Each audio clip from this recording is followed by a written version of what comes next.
और भी मनोरंजित कहानी को सुनने के लिए हमारे चैनल को सब्सक्राइब जरूर करें, लाइक करें, शेयर करें और बेल आइकन को जरूर दबाएं। यमुना नदी के किनारे धर्मस्थान नामक एक नगर था। उस नगर में गणाधिक नाम का एक राजा राज करता था। उसी में केशव नाम का एक ब्राह्मण भी रहता था। ब्राह्मण यमुना के तट पर जप तप किया करता था। उसकी एक पुत्री थी जिसका नाम मालती था। वह बड़ी रूपवती थी। जब वह ब्याह के योग्य हुई तो उसके माता पिता और भाई को चिंता हुई।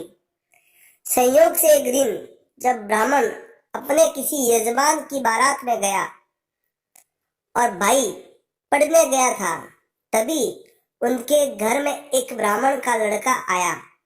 लड़की की मां ने उसके रूप और गुणों को देखकर उससे कहा कि मैं तुमसे अपनी लड़की का ब्याह करवाऊंगी।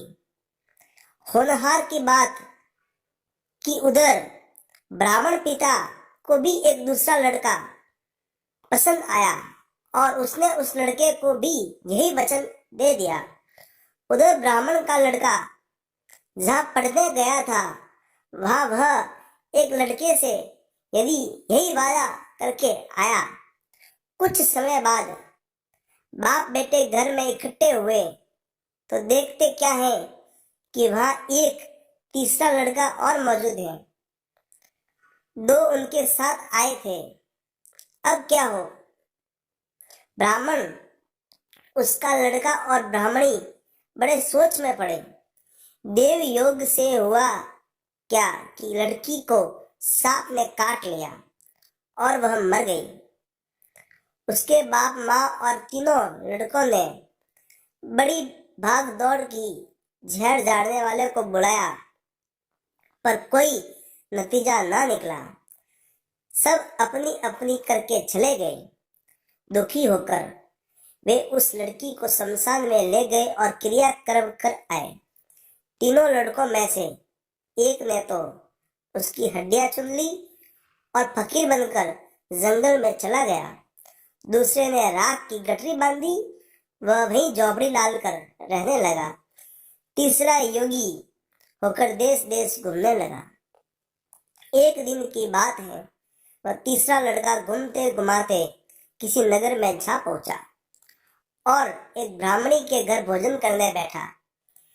जैसे ही उस घर की ब्राह्मणी भोजन परोसने आई कि उसके छोटे लड़के ने उसका आंचल पकड़ लिया। ब्राह्मणी ने अपना आंचल छुड़ाने के लिए बहुत जतन किए। ब्राह्मणी को बड़ा गुस्सा आया। उसने अपने लड़के को झिड़का मारा, पीटा। फिर भी वह न माना तो ब्राह्मणी ने उसे उठाकर जलते चूल्हे में पटक दिया।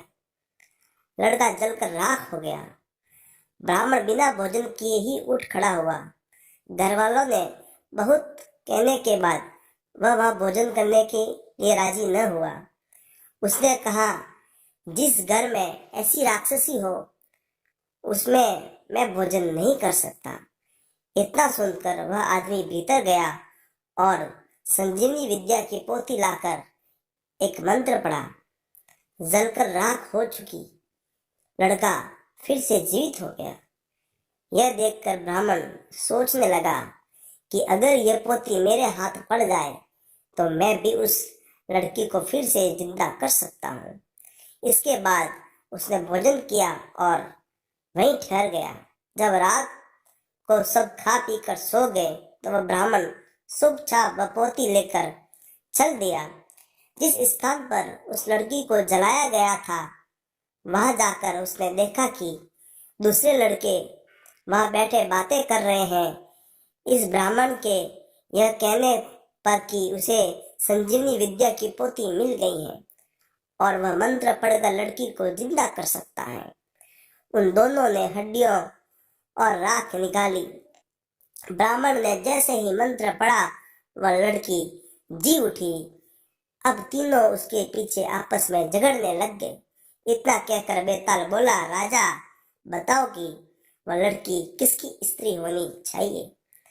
राजा ने जवाब दिया, जो वहां कुटिया बनाकर रहा उसकी। बेताल ने पूछा, क्यों? राजा बोला, जिसने हड्डियां रखी वह उसके बेटे के बराबर हुआ, जिसने विद्या सीखकर जीवन दान दिया वह बाप के बराबर हुआ, जो राख लेकर रमा रहा वही उसका हकदार है। राजा का यह जवाब सुनकर बेताल फिर पेड़ पर जा लटका। राजा को फिर लौटना पड़ा और जब वह उसे लेकर चला, बेताल ने कहा कि चल, चलते चलते मैं और एक तुझे तीसरी कहानी और सुनाऊंगा। इस कहानी को आगे सुनने के लिए चैनल को सब्सक्राइब करें, लाइक करें, शेयर करें और बेल आइकन को जरूर दबाएं।